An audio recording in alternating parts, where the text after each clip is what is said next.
Before we start this episode, there has been something that has really been bothering me. The reality is, if you ask 10 health professionals the best way to treat PHT, you'll likely get 10 very different answers. But what if you had a personal AI system to ask any question and have its answers precisely match the philosophy of this podcast? This is now possible with my new AI assistant. Just ask it any question and it will scan all of my content, including my previous books, podcast episodes, online courses, and stored research papers to give you the best answer. In fact, every answer it gives is accompanied with clickable links to resources such as research papers and podcast episodes if you want to dive deeper. Curious about the best exercises and progressions based on the equipment you have available? Or maybe you have a flare-up and are looking to get back on track. Or maybe your sitting just isn't improving and you want to know if you need to make any adjustments. This AI system is trained to answer anything. This service is available through a monthly subscription, so you can try it risk-free and unsubscribe at any time. Click on the link in the show notes and watch the explainer video to learn more. Okay, on with the show. On today's episode, we have Sara's PHT success story. Welcome to the podcast that gives you the most up-to-date, evidence-based information on PHT rehab. My name is Brodie, I am an online physio, but I've also managed to overcome my own battle with PHT in the past. And now I've made it my mission to give you all the resources you need to overcome this condition yourself. So with that, let's dive into today's episode.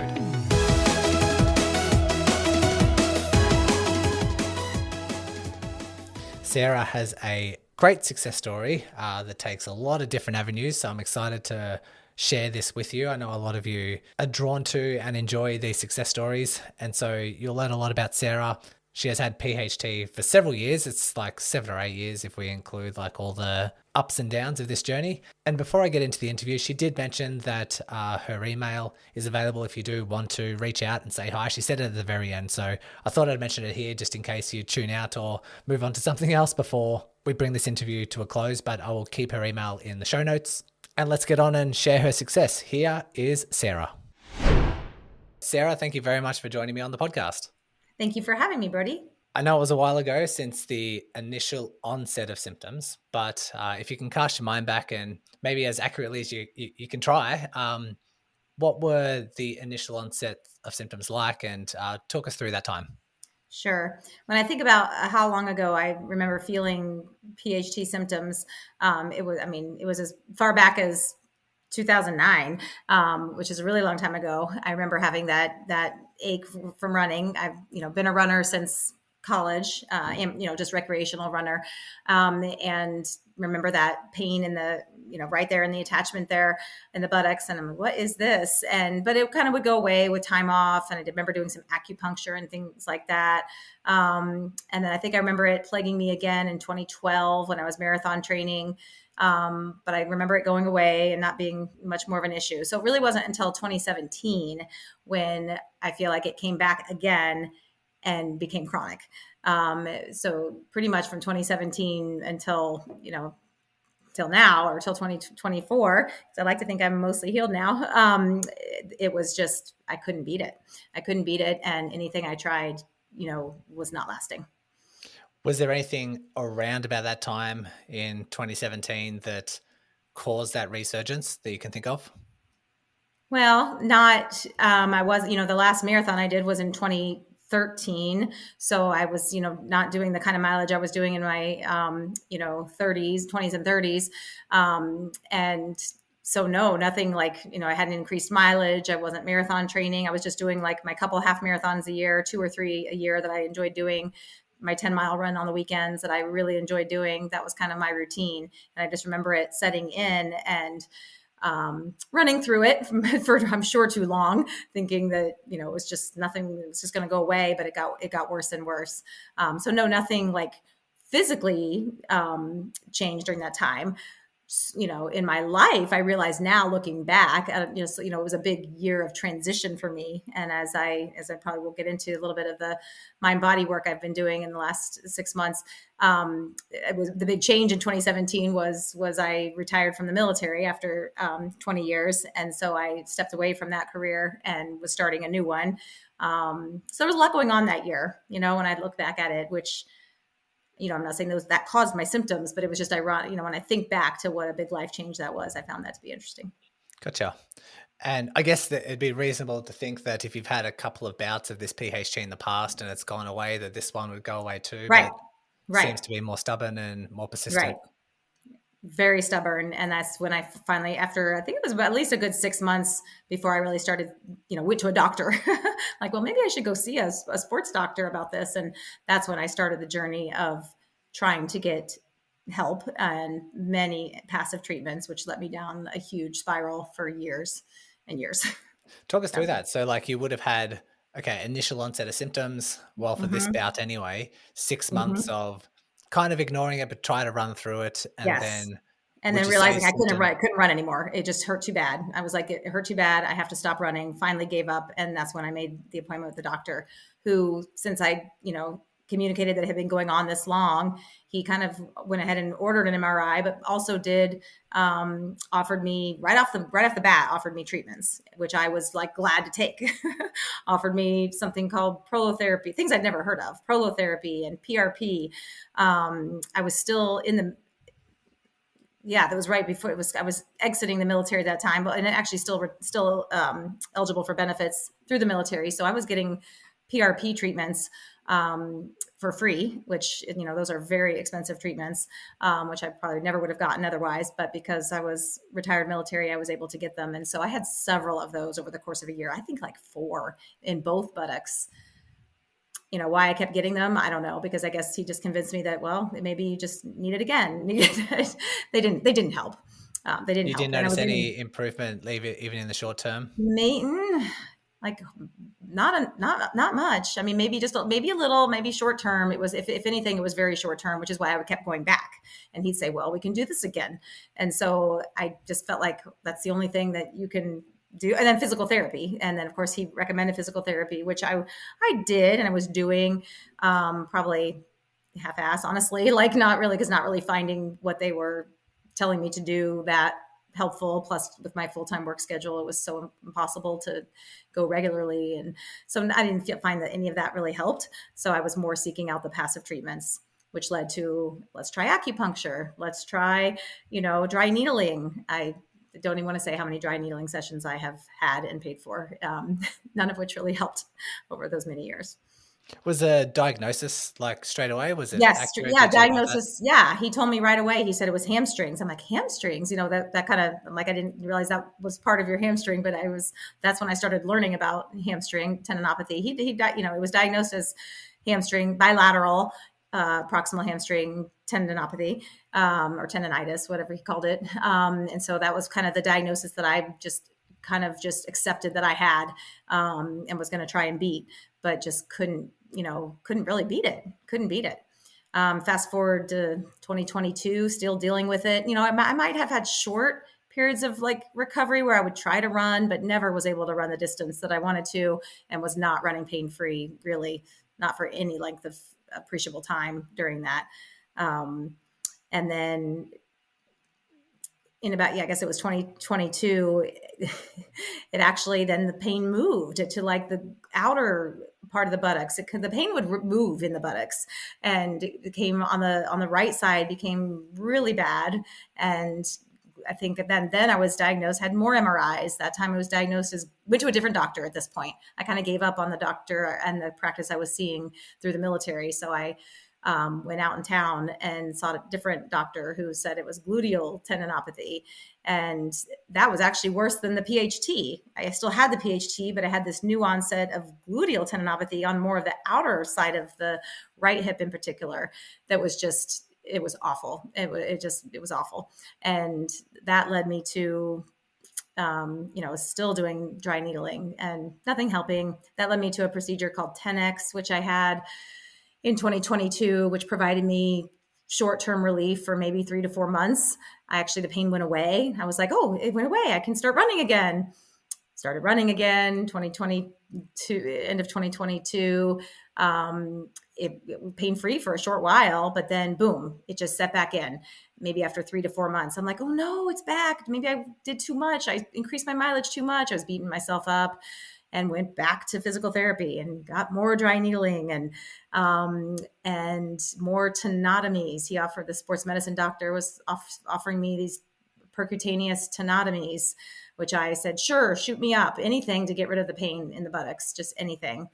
And then, so that kind of got me to late 2023 is when I was getting more tenotomies and nothing, it was worse. Like they didn't help at all. So I was at my wit's end. And then the symptoms changed over that fall and winter to where now it didn't just hurt to run, didn't just hurt to walk up the stairs, but sitting started to plague me. Sitting wasn't always a problem, but it was off and on, but never to the intensity of late 2023 and spring of 2024, where I could not sit. Driving was miserable, and I only had a 15-minute commute to work. Driving hurt, sitting hurt. I was always constantly aware of the pain, like always. And that's when I really started to, I don't know, get to the lowest of my low with this injury. Like I was depressed. Not depressed in life, but depressed about this pain because I have a very happy, fulfilling life with my work and my family and my children. But I was always thinking about the pain, like always and started to think that it was never going to go away, that I would have pain sitting and pain in my butt the rest of my life. That was just, I didn't want to accept it, but I didn't know any other, I don't know. I just was starting to think that this is my life. I'm going to have butt pain the rest of my life because all these passive treatments I've tried, none of it has provided relief. And that was when I started just, again, constantly searching on the internet for solutions, learning that maybe it was all in strength training that I wasn't doing any enough of. So I started to look into that. And that's when I found you. That's when I found your website. And I thought, oh my goodness, there's a physical therapist who specializes in PHT. Who's this guy? And I started reading your review, reading about you and listening to your podcast before I even reached out to you, and was finding some glimmers of hope because I think I listened to some success stories of people who had healed and improved through your program. And then that was when I saw you had offered a free injury chat, and that started our relationship. Through the information and I guess knowledge that you built, I guess finding the podcast and us starting to work together, was there any major differences or gaps in your rehab or things that we might have tried that you hadn't set up yet? Since once I met you, or because I guess from 2017 when this all started, and all those symptoms started to build up, and you said you've mentioned dry needling, you've mentioned like shockwave, you've mentioned all that sort of stuff. Was there any missing pieces after you've gone to the podcast and started listening to PHT treatment where you're like, oh, I haven't tried that yet? Or yes, I was starting to realize in listening to your things that the answers were one of the biggest mistakes that chronic sufferers make is relying on those passive treatments and not on the strength training. And I thought, yes, I've done physical therapy, but I've never done physical therapy like what you offered me and the program you created for me. Never did anything that persistent or the increase in loading. And then I started to read about the increase in loading and how important that was. And I thought, oh my gosh, that's maybe what I'm missing. Is it all really in the exercise?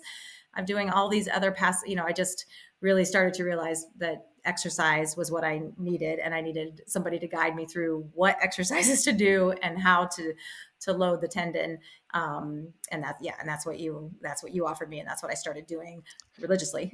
Because I do get people jumping on injury chats and people messaging me, emailing me saying, I've tried everything and PT is in there. I've tried shockwave, I've tried injections, I've tried PT and that sort of stuff.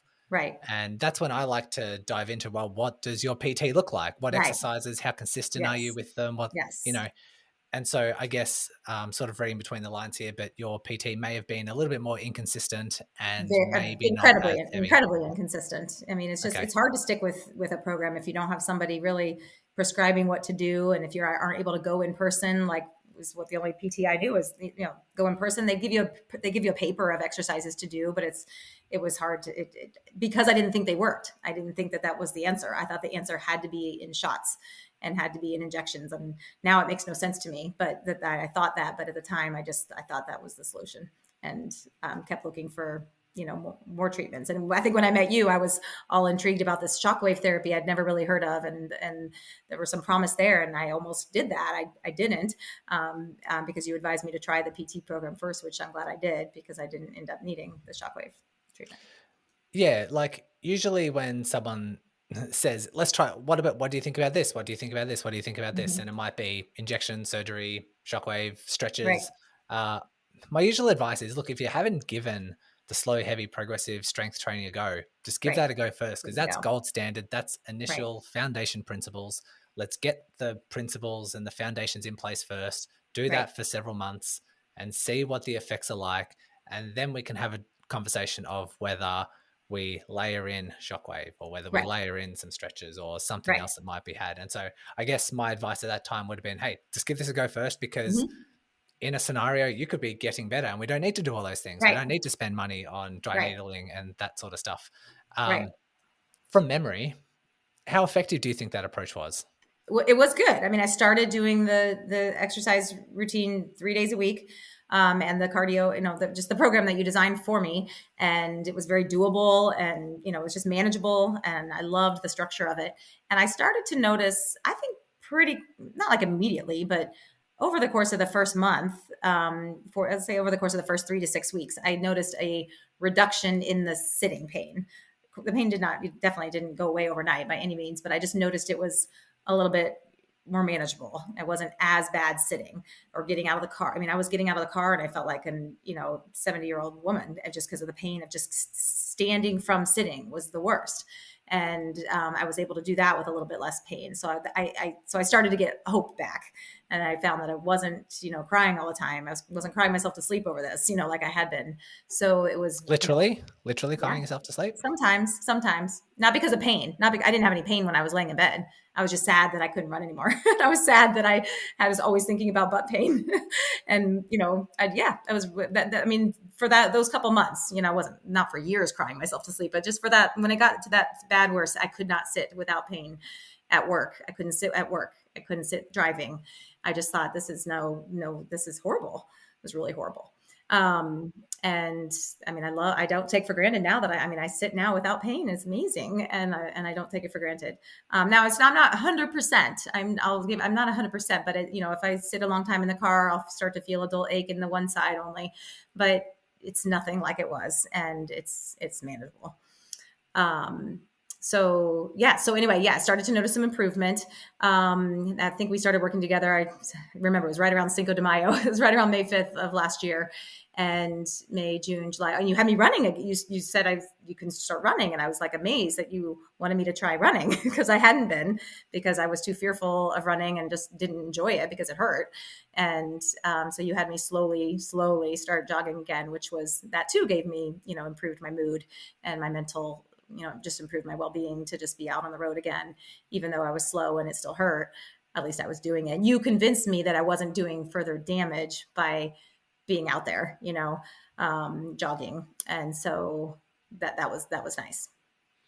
What was your, I guess, mindset towards, I guess, when you introduce running and it's been Mm-hmm. such a long period of time, Yes.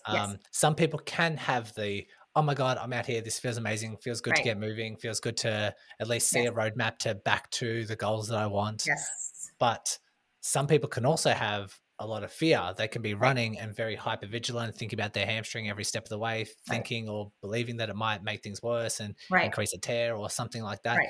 Were you any of those camps? Yes, I was still very anxious about running. I definitely wasn't like, in la la land running thinking this is great, because again, I still had the pain. And so there was still will it ever really go away? Is it better? Is it not better? How bad does it hurt? What's the number of pain? Am I at 2? Am I at a 3? Am I at a 4? Like, still constantly thinking about the hamstrings, both of them at this point, still. And one side worse than the other, but both of them. And so, just still wondering, still doubtful that this was going to work, but yet had a lot of hope, and it was starting to get better. And then I'll go ahead and, I guess, fast forward to August. I think you'll recall that I was really wanting to run this Annapolis 10-miler run that I've run every single year, even except for the COVID years, they didn't have it, but every other year I've run it, even in pain. I would do it because it just, I don't know, because I loved it, and I wasn't going to let it stop me. So I ran a couple years, very unenjoyable, walking, jogging because of the pain. But I was going to do that this year. And so I was signed up, and it was getting closer, and I was getting nervous because I wasn't sure I was ready. But mileage wise, I was ready. Endurance wise, I was ready. But then when the race day came, and it wasn't really good. And, probably because I was out there, at a quicker pace than what I was training, because you do that in races, and it hurt.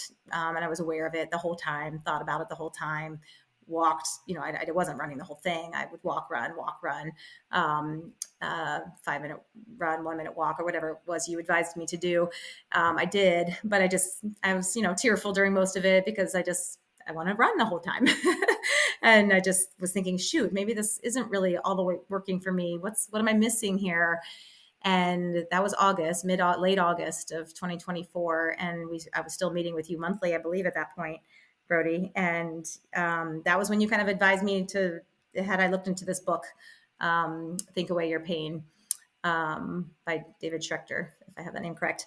And, I'm always open to learning new things and books, if reading books if I can find the time. And but you convinced me you suggested that I read it, and so I bought it and started reading it. And immediately reading this book, there's just like a lot of things just really resonated with me. I felt like I was reading about myself, and I started to really be intrigued by what they were suggesting with chronic pain. So that led me down into kind of a different path, or not a different path, but just a path, and to looking into to maybe the association between all the mental energy I was expending on thinking about my hamstring pain and how that didn't help my hamstring pain. Can I ask, like, prior to this Think Away Your Pain book, Mhm. how much of an improvement, like percentage wise, just roundabouts, do you think that the conventional PHT treatment of load management and slow, heavy, progressive strength training, Oh, how much did you think you improved before the suggestion of the yeah, book? no, that's a great question. I feel like I remember sitting not being so bad for sure.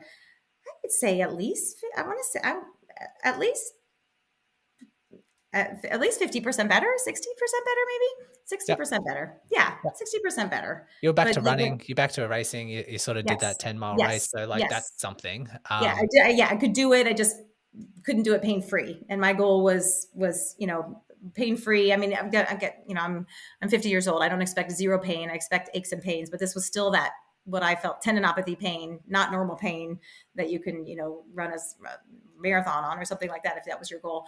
But yeah. So, but I definitely was better. It definitely was better and mentally better. It was just that race got me down because I'm like, darn, I can't race pain free yet. Like I've been doing this program for 3 months now, May, June, July, August. Yeah. I was hoping that I would be pain free then, but you had told me in the beginning, 6 to 12 months, I think, to expect, but I was thinking that I was going to, beat that and be better by 3 months. So I had to Yeah. keep resetting my expectations and reminding myself how much better I was than I was in May, when I was at my lowest of low with the pain. Yeah. Yeah. And so you mentioned you opened up this book, Think Away Your Pain, and immediately there was a lot of things that were resonating Yeah. with you. Can you recall what Yes. sort of things? I just recall I mean, I even bought the workbook. And so the workbook had you journaling, and I was religiously for the next 30 days. It was a 30-day kind of journaling program. Would get up, first thing I would do in the morning with my cup of coffee was spend it took me 4 to 5 minutes to journal about what it recommended you journal about. So I did that because it was kind of suggested to try that. And I found that very cathartic and helpful. Can you recall And that what was when that process was? Like, what were you journaling about? well, it gave you prompts. It gave you prompts. Okay. Even asking questions about your childhood, asking questions um, about when your pain started and what and that was when I started to draw associations with when my chronic pain started.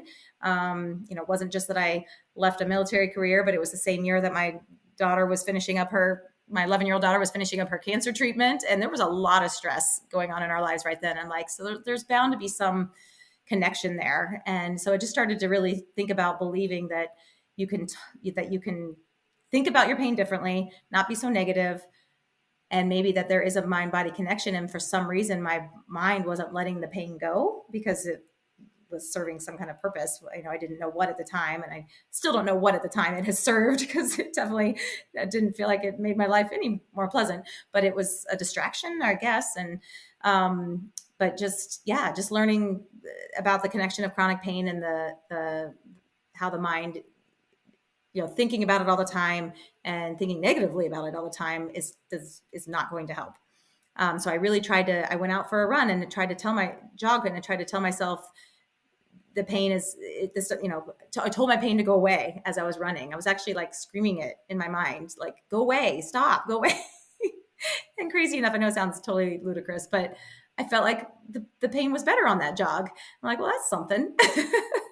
And then that was when I met with you, and you told me, if you think there's any help in that book, keep putting your energy into reading about, or whatever you need to do with that, learning about TMS. TMS is tension myoneural syndrome, is the name that they've given this kind of, I don't want to call it disorder, but syndrome. And so I read a second book, and the second book resonated with me just as much. And then I read a third book. And so I don't think these books cured me, but they really opened my eyes to another explanation for the pain and how to deal with it, and kind of meditate about it, and listening to some podcasts about it. And I don't know, my symptoms continue to improve. They continue to improve. I actually stopped doing the physical therapy workouts, which was really hard for me to let go of doing, but I stopped just to see because I thought maybe I was thinking about that as being the source of my healing too much. And so I stopped, and the pain didn't get any worse. So I just kept going with it. So I kept going with it. And now it's, 2025, and I'm running mostly pain-free. I get twinges, and I have something going on in the piriformis right now. I don't think it's really PHT. It's in a different area, that keeps moving around in the buttocks. And so it alarms me, but I'm trying to just not make a big deal about it, not taking some time off, and, and recognizing that I'm under a lot of stress right now. And maybe that's why I'm having some pain. So yeah, I think that's what I've learned, is that there's a connection between stress and your pain. And the biggest thing I learned, though, is my pain it's not that my pain wasn't real. My pain was absolutely real. It was absolutely real, but I just spent too much time thinking about it, and that didn't help. Do you think there's any particular personality traits, maybe some that you possess, that might have increased the likelihood of something developing into TMS? I mean, the books I read all allude to that there's a certain personality trait that makes you more prone to TMS being the cause of your chronic pain, and why the pain goes on so long. And it's kind of the type A, perfectionistic, personality, which I've always possessed. Judgmental of myself. I'm never, quite doing enough, even though I don't know how much more I could do in my days. I always feeling like I could do more, all the shoulda, woulda, couldas, a lot of that, a lot of kind of beating oneself up. Sometimes if I didn't do something what I thought was perfect or expected of me, and a super people pleaser to a fault, like just caring too much about what other people think about me, colleagues, family members, friends, just caring too much. I think all that kind of plays. That's some of the characteristics I know they describe in my readings about making you more prone to TMS. Carrying a lot of responsibility as well. Would you say that fits you as? Yes. I mean, a full-time job, a husband and 6 children is a lot of responsibility. And I love it. I love my life, but it's a lot. And so, so somehow this pain was, serving some purpose, and I just had to let it go. I had to convince myself to let it go, and to believe that there's really nothing. This is what the hardest part, to still believe, and I still struggle to believe it, but supposed to believe that there's really nothing wrong with me. Like that there's not, yes, the MRIs show tendinopathy, but a lot of people can show tendinopathy, as you've explained to me, and not have pain. So believing that the imaging is not the cause of my pain, is not that there's really nothing wrong with me, because no injury should last 7 years. unless it's a torn tendon that needs surgery. And they always told me, every doctor I went to, and I even went to a hip surgeon right before I met you. I don't think I even ever shared that with you because I was embarrassed to tell you that I went to a hip surgeon after not really doing good PT first, but I already had the appointment and I went, and he kind of looked at my images and was like, yeah, you're fine. You don't need surgery. And I knew he was going to say that, but I needed to hear it because the pain was so bad at that time. I needed somebody to tell me that I wasn't fully broken and I didn't need some big major surgery. Yeah. So once he told me that is when I really dove into your PT. That, like, yes, you can try to believe that there's nothing physically wrong and that, yes, there is a tendinopathy there, but I like to think of it as there's somewhere along your rehab pain journey that has manifested a little bit of like mind body, a little bit of it is responsible for the emotions, the thoughts, the feelings. And then somewhere along the line, that just became more and more prominent. And looking back at your history, and it was 2012, started developing these PHT like symptoms as a result of maybe training for a marathon or something, which would Mm-hmm. make complete Mm-hmm. sense. And then it went away, which makes Mm-hmm. sense. The body Mm-hmm. heals. Then it Right. happened again. Then somewhere along the line of this last bout, that it was hard to budge. It was getting more persistent, getting more chronic. And I like to think, okay, well, this would still fit a pattern of a tendinopathy. Maybe that is most of the pain presentation. But then just me picking up a lot of things that you've described today, you've mentioned, okay, when the pain returned, I was beating myself up. Maybe I did too much. I did too much running. Oh, damn, I'm blaming myself. Then it's kind of spirals into, okay, it's becoming all consuming. It's like I'm thinking about it all the time. Like I am sometimes at the worst of it crying myself to sleep. I am really dreading the future. I am thinking this is never going to go away. And like somewhere along the line, this has just become more and more emotional. It's become more and more, I don't know, systemic within your body. And it goes to makes perfect sense to me why it would start off like a tendinopathy, and your complete belief would be, yep, it's a tendinopathy, behaves like a tendinopathy, but just somewhere along the line, just this slow evolution of your pain history and the pain story gets to the point at the end where it's like, this makes no mechanical sense. A lot of this is just wrapped up in emotions and what I'm telling myself and the thoughts and the feelings, and that's really hard to budge. But then we have to kind of shift our belief to be like, okay, right now where we sit, where we find ourselves, a lot of this is to do with how you're thinking, your emotions, and then like I say, it starts behaving like a TMS type of presentation. You tell yourself, go away pain, and it feels a bit better. Although you might go for a run where you're thinking about your hamstring the entire time and it's a little bit worse, even though the running was the same distance, the same speed, exactly the same mechanical load. Um, things start to shift. And then you open up this book, think away your pain, you start journaling, you start implementing some of these strategies, and things start feeling a little bit better. As an experiment, you take away the strength training and things aren't getting worse. Things are heading in that right direction. So that's where I, as a therapist, kind of suggested the book to you, because it seemed like at some point along the line, it wasn't making mechanical sense. And let's start exploring these other ideas. Um, and you mentioned it started getting a bit better. I would be curious if you can recall when you started doing the journaling and that sort of stuff. Did you notice a shift or an improvement, or a reduction in your symptoms straight away, or did that take time? Yeah, I mean, I think I noticed some reduction definitely from the start over that 30-day period of journaling. I do think I noticed a reduction because I was reading every day. That I was reading one of those two, those books every day, and just just like I was getting more hope. I was getting more belief. I was talking to you suggested I talk to someone else that you knew who had done some of this work, and talking with her helped me. And she, was the one that advised me to give PT a break. And I like, oh, I don't know if I can do that, but I took a leap and did. And but yeah, I definitely feel like, and that's why I kept reading, because over that journaling period, which I enjoyed, and felt like I learned just a lot about myself in doing. And I recommend that if anybody's going to read the book, I'd recommend the journal that goes along with it.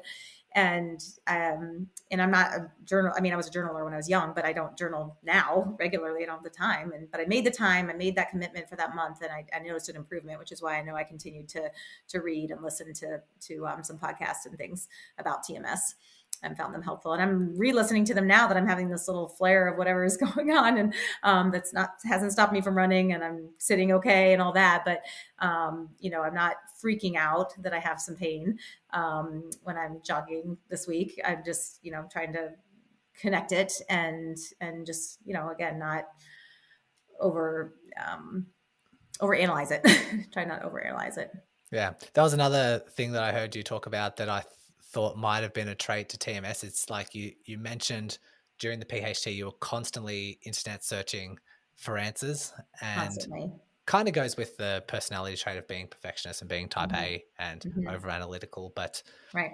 the type that are really wrapped up when their emotions are really wrapped up in this pain state, which it seems like you were, combined with all the responsibility on your shoulders, combined with the perfectionist type A personality would have you seeking for answers constantly, looking at MRIs, looking at scans, going from doctor to doctor to doctor, looking for answers. And that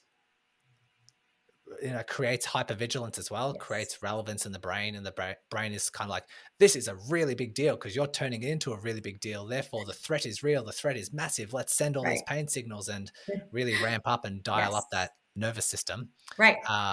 All of that kind of fits the typical pattern that we want to unwind. We kind of want to unravel those things and say, if I am thinking about my hamstring pain 24/7, then I go for a run, I'm thinking about that pain every single step that I take, it's going to be very, very hard to recover, because it's going to be very hard to convince your brain that this isn't a serious issue. And so I was going to mention, you mentioned the journaling and the 30 days and following the prompts.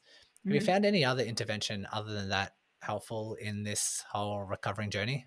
Yeah, listening to, I found there's it's not a therapist, but he's just an individual who writes about mind body connection and TMS, who does a daily 5-minute or less little podcast. And I just found I liked listening to him.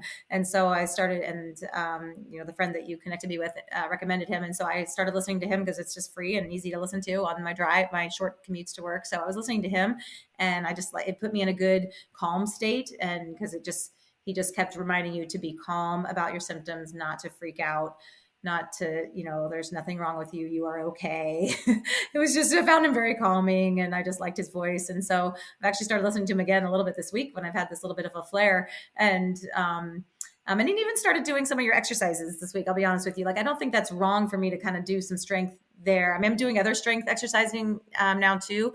I've definitely recognized that as I'm going to build up my running again, I need that. And so, Santa brought me one of those tonal things that I'm really enjoying, because it's really helping me to do strength training that I've not incorporated enough. But then with this little flare, I've been doing your exercises again just this week, but telling myself that there's nothing really wrong with me. I'm just trying to build strength and not think that I'm broken. I think it'd be helpful to mention these resources. So Emily, that is the one who I connected you with, and she has been on the podcast previously talking about her PHT success story. She now has an Instagram. I just looked it up. So Pain Explained _TMS is her handle, and the podcast, or like I mainly go to the YouTube for it, but Dan has this YouTube channel called Pain Free You. So I'm guessing they're the ones that you're listening to. Yes. I didn't want to know if it was okay if I mentioned exactly who they were. So, but yeah, happy to give people resources, because people are going to be listening to this and be like, okay, what it was right. No, I'm glad you said it. Yes, Dan, Pain Free You. I like his things, and there's tons more. I mean, you can find a lot about TMS. You can even find a TMS, a doctor who will diagnose you with TMS, but you don't need that if you choose to just believe, unless you feel like you need that. I almost went to one and I'm like, no, I don't need to do that, because I have this is me. And I had to totally accept that was I had to accept that I had that diagnosis in order to heal. And I mean, I'm feeling good. I'm definitely feeling good.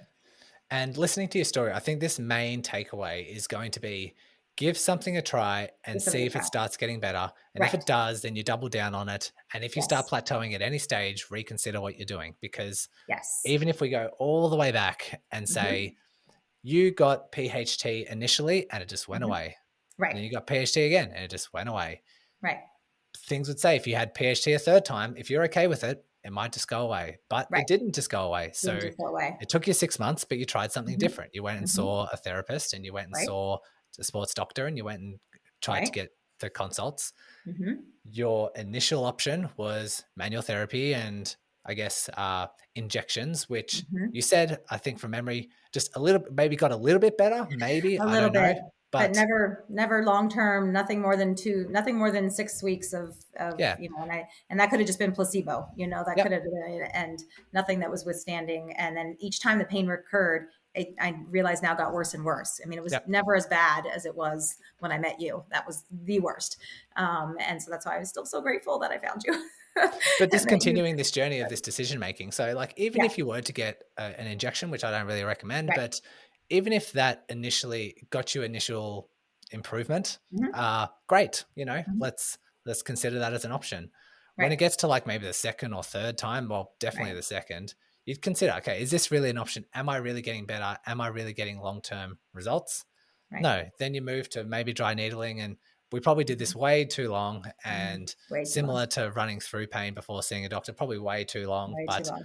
I would say, you know, 2 months maximum, give something a try. Right. And that didn't work. So then you tried something Mhm. new. We started Mhm. working together. We said, all right, let's try the more conventional approach of slow, heavy, progressive strength training. Let's try Mhm.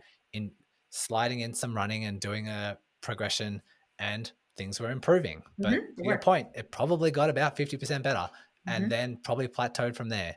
And so Right. that's going to be our next decision. Let's not continue trying to do the same thing over and over and over again. Yes, we saw initial improvements, but Mhm. maybe this decision now is maybe we need to change tactics. That's why we suggest the book. Right. And then you start noticing greater improvements. So Right. now we're onto something. So now we double down on that thing and then Right. see more improvements. And I think Right. that whole journey, there's probably about 4 or 5 pivots in your Mhm. management, which were Mhm. required. Every section probably took a little, we're probably at each section a little bit too long. But I think Mhm. a really good takeaway for a lot of people here is don't just continue with one thing if it hasn't been working and just expecting it to get better. We need to Right. shift. And it could just be with something I don't recommend. It could be with something I do recommend or Right. something in the middle. Right. Just give it a try if you want and you're aware of the price and the risks and you're sort of weighing up Mhm. everything. But when it comes down to it, if it's working, double down on it. If you find it has worked and now it's plateaued, or it just didn't work from the get-go, shift, make that Right. adjustment. And I'm glad that you're in the position that you're in. So I think you've Yes. kind of alluded to it already, but can you talk about how much running you're doing or how much symptoms? I guess we'll talk about the PHT because, like you say, you're managing a different issue at the moment. But when it Sure. comes to the hamstring, how are things going? Yeah, pretty. I mean, the PHT in that crease area of the buttocks, right where if I would lift my leg, stand and lift a leg would hurt. That's all. That's all good. That's all pretty good. I'm back to running. I don't run 2 days. I try to never run 2 days in a row. So every other day, running between 3 to 5 miles during the week, and then on my Saturday or Sunday long runs, I'm up to it's about 7 to 9 miles right now. On the and I'd like to get up to that 10 mile and above, but I'm not quite there yet, and I'm a lot slower, but I don't care as long as I'm the pain is manageable. I don't care about my pace. And so the pain, yeah, I think the pain was kind of gone for a little while, and then over the last couple of weeks something has sneaked in a little bit, but it's more in the piriformis area, I think. But I'm just trying to. It's not terrible. It's not preventing me from running, and I don't think I'm doing it. Doesn't get any worse during the run. It's just kind of this ache. So I'm just really trying to not think about it and hope that helps. And if not, I may have to try some other things, but it's manageable. So I'm hoping that it continues to be and will go away completely. But it's definitely not, it's definitely in that. You always said to keep pain, I think, under a 2, and I think that's where it is. It's probably at a 2, and I try to just not think about that too much or get too upset about that. So that's what I do. And I'd love to see me be able to run more. And I still have a goal of one more marathon in my life, but we'll see. We'll see if it happens or not. See or not. Everything that you've told me today, I'm sure that that's within the realms of possibility. I hope And so. I hope so. if someone's listening to this and they do have PHT and they are struggling, um, is there any advice that you might have or any I takeaways that we mean, haven't yet discussed? I think you just in the last couple minutes summarized the advice. I mean, so beautifully. I mean, you summarized my whole conversation and everything I've just shared and about, trying something. And then not beating yourself up and regretting too much. I look back at my journey and all the things that I, know now that weren't the right decisions that I made, the sticking with dry needling for months and months and months and months without improvement, and seeking out all these passive treatments, which I know now were not the answer, but I did it. I didn't know better. I didn't know. I did what I thought was right by seeking out doctor after doctor and MRIs and all those things. And I didn't know better. So I'm trying not to beat myself up about that. Yeah, sure. I wish my pain journey hadn't been 7 to 8 years like it was, but it was. And I'm where I am. And now I'm not going to have the next 7 to 8 years of chronic pain. I know it won't get back to that level. It just won't. I won't let it. So yeah. So just listening, seeking help, but knowing the right kind of help and that you need, and just kind of trusting in your body. The other thing that comes to mind when listening to your story is if someone is listening and they do have PHT, they're treating it like PHT and they're getting better and they're sort of doing the conventional stuff. If they've somewhat identified that they have the same thought patterns, like they are hypervigilant about their injury, they're thinking about the pain constantly, they often associate the pain with very negative emotions, Mm-hmm. and it's like really All all encompassing. encompassing. There you go. If people are identifying those patterns in their own unique Mm-hmm. rehab, we need to do some interventions to address Mm-hmm. that. Like you Yes. probably don't even need to talk about TMS, or you don't even need to have a complete buy-in that all of my pain presentation is this TMS, because I Mm-hmm. believe it can be 50-50. It can be Right. 10-90. Like Right.